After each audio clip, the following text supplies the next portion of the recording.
If I were job hunting right now, there are 5 things I would not be doing. And I want to say this carefully because I know many of you listening are tired. You may have applied for many roles. You may have rewritten your resume several times, have used ChatGPT and LinkedIn and job boards and recruiters and networking and all of the things. And still the process may feel slower, more opaque, and more frustrating than you have expected. So today I want to keep this episode really simple. This is not a motivational talk. This is a reset for you. If I were job seeking now, knowing what I know from coaching my clients and interviewing experts on this podcast, watching the job market and seeing what's working and what's not working, these are the 5 things that I would stop doing. Sometimes the biggest improvements in a job search does not come from adding more tasks. It comes from removing the things that are wasting your energy. So let's go. Hi, I'm Renata Bernardi, and this is the Job Hunting Podcast, where I interview experts and professionals and discuss issues that are important for job hunters and those who are working to advance their careers.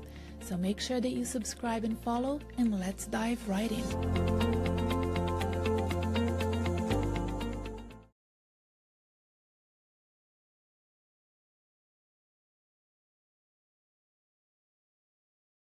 Okay, so first off the list would be I would not be applying at scale and call it a strategy. This is the first thing I would stop doing if I were you. I would not apply for many jobs every week just because AI now makes it easier to do. Sometimes it's not even about the number of jobs that you apply for per week. It's about, I'll just apply for this one. I'll just see how it goes. I might as well just apply for one more. I understand why people do it. I really do. I've been in your shoes. When you are anxious, unemployed, under pressure, worried about money, applying for more jobs feels productive. It gives you something to count. It feels like an action. But more applications do not automatically means better odds. In fact, for many of my clients who are experienced professionals, the opposite may happen. The more you apply without discernment, the less time you have to understand the role, understand the organization. What is the problem that they are trying to solve by advertising this position? Understanding their decision makers, the selection criteria, and how your experience needs to be positioned to give you a chance to be shortlisted. A job application is not a lottery ticket. Let me repeat that. A job application is not a lottery ticket. It's a business case, right? It's a business case. You are making a case for why you, with your background, your judgment, your relationships, your track record, and your future potential, should be invited into a conversation with the decision makers for that job.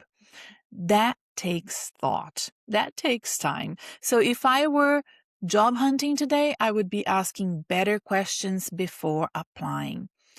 Is this the role that truly aligned with my experience? Can I see a strong match between the job description and my achievements?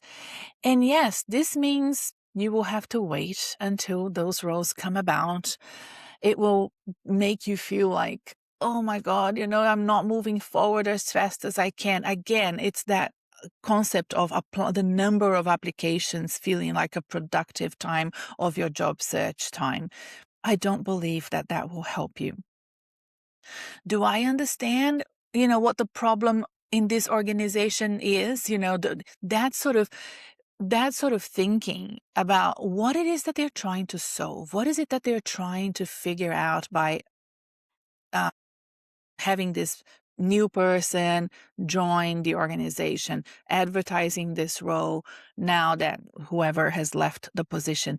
Understanding what the problem is key for you to move forward to the short list and be interviewed for that job. You can also ask, do I know anyone who can give me context? So some people that have worked with me said that in the past they would apply and then try to find people that worked there and then let them know that they had applied maybe a week or two after they had applied for the job. That doesn't really work. Ideally, you want to get context before applying. And the other question is, can I explain clearly and calmly why I am a credible candidate, right? So this is really important. If that is not really clear for you, then we need to workshop that and see if you really need to apply for this. This is the sort of work that I do with clients when they start working with me. They send the job ads that they see advertised and we run together. We workshop things together. We brainstorm things together. I also teach them how to use AI to do some of that analysis because it becomes less emotional and easier to understand the rationality about your chances of moving forward for a position. And if the answer is no to all of the questions that I've just mentioned, I would pause and think. That does not mean I would only apply for perfect roles. Perfect roles are rare, but I would stop treating every job as equal, right? They're not. There are jobs that are more within your lane, your career DNA, and there are jobs that are more outside your DNA. And that's not to say that you cannot do the transition to a different industry, a different sector, a different area of expertise, but it will require, a lot of reflection and better communication of what you're trying to achieve to people that are reading your application. The job market is noisy, right? And AI has made it noisier. Candidates can apply faster now, and employers are receiving more and more generic applications. So the answer is not to be noisier with everybody else.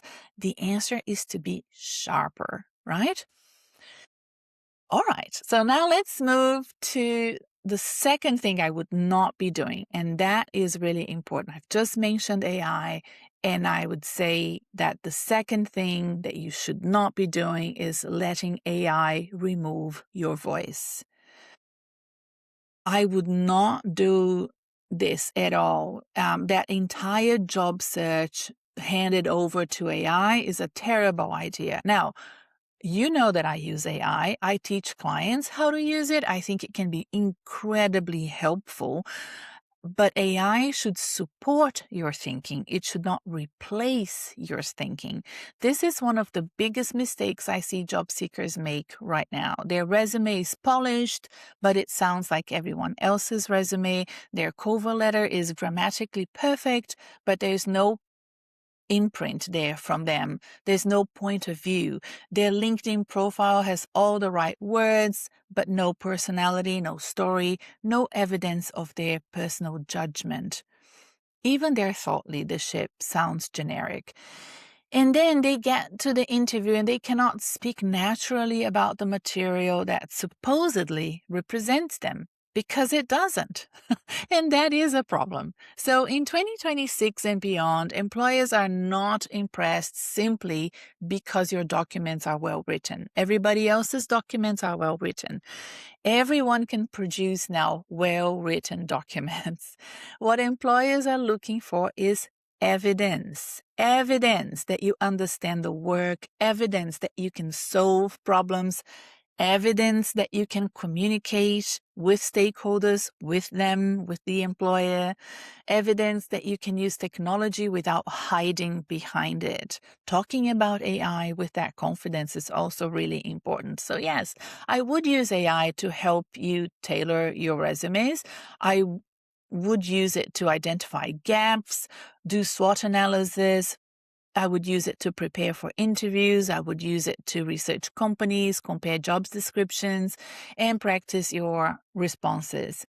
But I would not let AI flatten your experience. Your resume needs your words. It needs your voice. Your LinkedIn profile needs your judgment. Your interview answers need your stories. And the way that you position yourself needs to sound like you so that you have the confidence to keep the conversation going at an interview.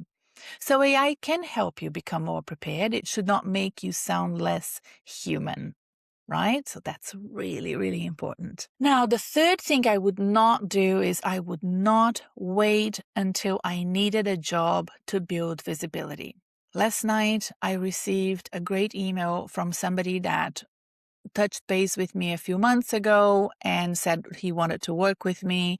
But at the time, he was at the tail end of an interview process. And I said, look, you have to see what will happen because it will change your decision and the way that we work together. Turns out he got the job. And a few months later, he emailed me and said, let's work together. How can we work together? I love somebody that is proactive, that works with a coach, before they need it. They work to develop their future career planning. That for me is my ideal client. So that's the third thing I would not do, is to wait until I was unemployed before I become visible. This is really hard for many professionals that I work with. Usually my clients are over 40. And that's because they have spent decades being rewarded for doing good work quietly. They believe their track record should speak for itself. And in an ideal world, maybe it would. But in the real world, people need to understand what you do, what you are known for, and where you add value before the job opportunity appears. Your reputation is being formed all the time. Inside your organization, people are talking about your work. Outside of your organization, your LinkedIn profile, what you write, your articles, your comments, your posts. Maybe you've been interviewed by a podcast. Maybe you attended a conference and you've been on a panel, or you were a speaker. Your professional associations, your volunteering work, and your network, all of that contribute to how people understand you. That does not mean everybody needs to become an influencer, right? Please do not hear me saying that. You do not need to post every day. You do not need to dance on TikTok. You do not need to build a personal brand that feels performative and uncomfortable to you. But you do need to be findable, credible, and clear. If I were job hunting, I would make sure my LinkedIn profile was not simply a copy of my resume. I would write one strong LinkedIn article on a topic related to my expertise, and I would comment regularly, not just nurturing comments like, congratulations on this new job, well done. I would also comment thoughtfully on posts from people in my industry. And I would reconnect with former colleagues before I needed something from them. I think we've become quite complacent and, frankly, lazy, working hybridly or remotely and not really catching up with people face to face anymore. That is very bad for your career in the long term. Having coffees and catch-ups, going to events and conference, being in front of people in real life is really important. And I would make sure that recruiters and hiring managers could quickly understand what I do and why it matters. Visibility is not vanity. Let me repeat that. I have many clients that need to listen to this too. Visibility is not vanity. For experienced professionals, visibility is risk management. It gives people a reason to remember you before they need you and refer you to an opportunity. Okay, the fourth thing that I would not be doing is I would not spend money on more education before diagnosing the real problem in my career.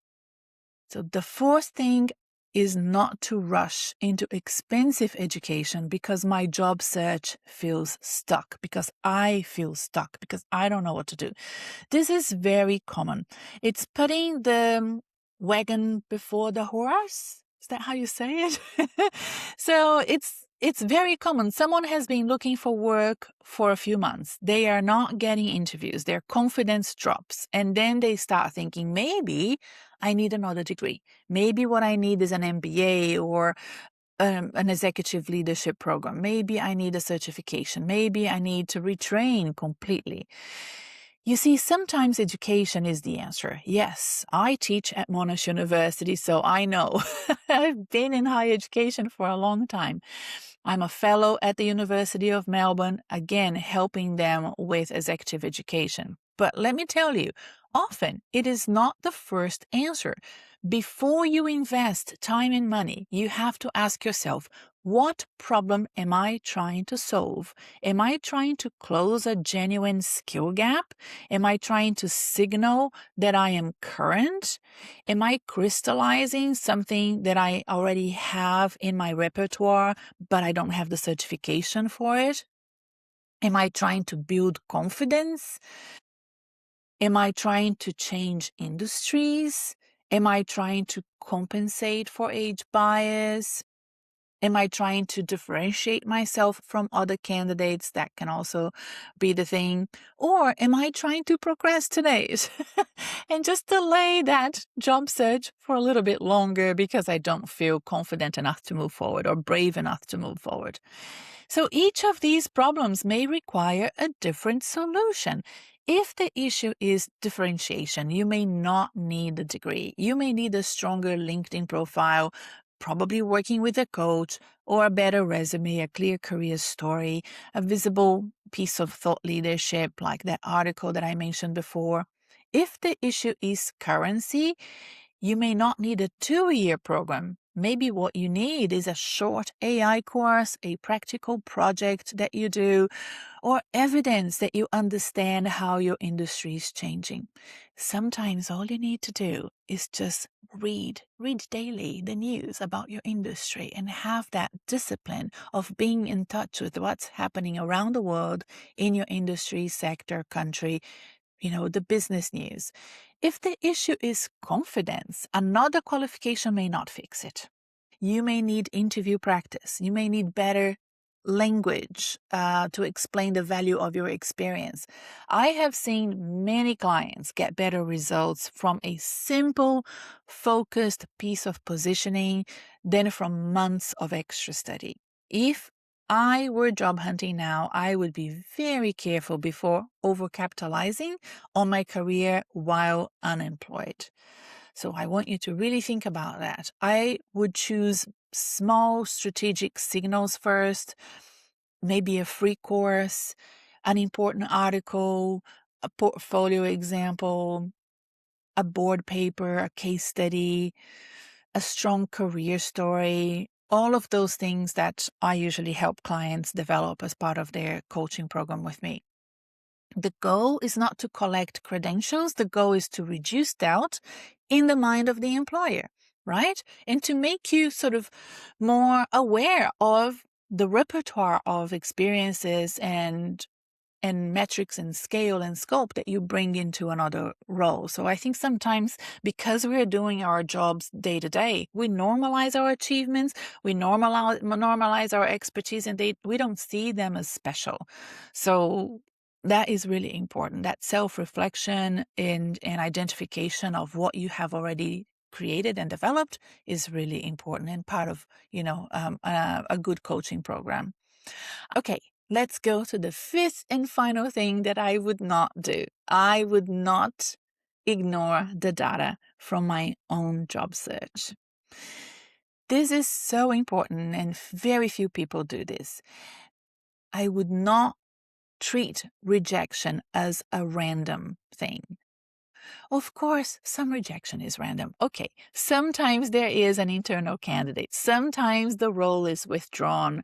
Sometimes the budget changes. Sometimes the hiring manager already has somebody in mind. Yes, that is totally true. But if you have been job hunting for a while and you have a sample of rejections, there is usually data in the process. The question is, are you looking at that data? If you are applying for roles and getting no interviews, that tells us something. The bottleneck is your application. It may be your resume. It may be the roles that you're targeting. It may be that you are applying too late, waiting too long to send your application. It may be that your experience is not aligned. It's a different level than your expertise, either up or down. It may be that you are not using your network to support your application. So if you are getting interviews but not progressing to a job offer, that tells us something else. It may be that your executive presence needs work. It may be that your career story needs work.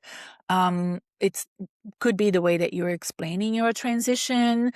That is a really hard one for many people. It may be that you are too broad and not crisp and clear enough about your experience and your expertise. Or maybe you're not giving enough evidence of that.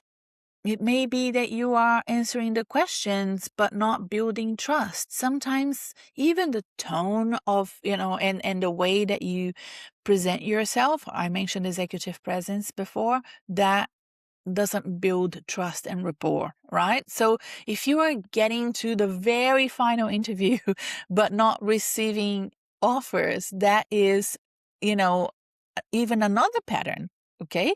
It could be that there is a lack of stakeholder fit. Again, executive presence could be an issue.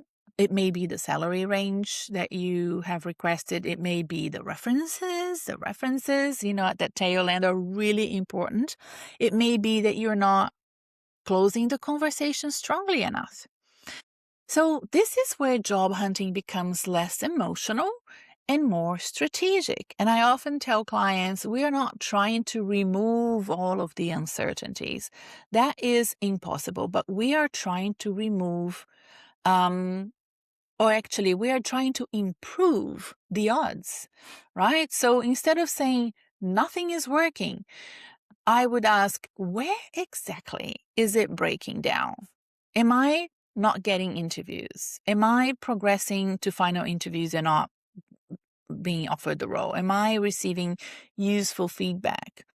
Am I choosing the right roles to apply for? Am I showing enough evidence of my expertise, communicating the right level of seniority? That is how you improve, not by blaming yourself, not by blaming the market, but by studying the process. Building a sample so that you can study the process can get you ahead of the game. So there you go. Those are the 5 things that I would not do if I were job hunting. I would not apply at scale and call it a strategy. I would not let AI remove my voice. I would not wait until I needed a job to build visibility, and I would not spend money on more education before diagnosing the real problem. And finally, I would not ignore data from my own job search. The job market is difficult. I am not going to pretend otherwise, but difficult does not mean impossible. My role as a career coach is to get my clients and my listeners for this podcast at the top of the pile, right? Somebody's going to get hired, and I want that somebody to be you. That's why I do what I do. So the professionals who are doing better are not always the one applying for the most roles. They are the ones making better decisions, building stronger evidence, communicating more clearly, and learning from each stage of the process. Some people do this more naturally. It comes more naturally to them. Others need a little bit of help by listening to a podcast like this to get that strategy put together. And if you're job hunting now, I want you to think about one thing from today's episode. What is one thing you could do or you could stop doing this week to give you better odds in your job search in the future? Sometimes that's where progress begins, not with doing more, with doing less of what is not working and doing more of what actually helps the right people understand your value. Before I finish, I want to mention something. This episode is coming out at the beginning of June 2026. And in Australia, as well as in other countries, June marks the end of the financial year. So this may be a good time to think about whether you want to invest in your career before the financial year closes. Now, I'm not a tax advisor, and this is not tax advice.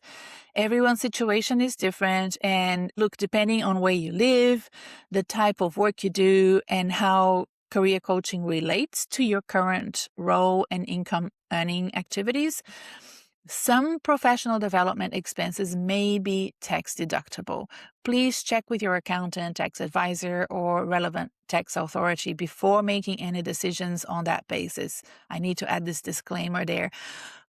But what I can say is this: if you have been thinking about getting support with your job search, your career transition, your LinkedIn profile, your resume, interview preparation, or your overall career strategy, this could be the right time to explore your options. You do not need to wait until things become urgent. You can go to my website, renatabernardi.com. That's RENATABERNARDE.com. And book an introductory meeting with me if you want to be coached by me, or you can also look through the different services and programs and courses that I have available there and choose what feels aligned with your goals, your appetite for investment, and your budget. Maybe this is the year you want to make that big change, find a better role, reposition yourself, or simply feel more confident about your next career move. Now is a good time to take that first step. I would love to support you. Bye for now, and I will see you at the next episode. Bye.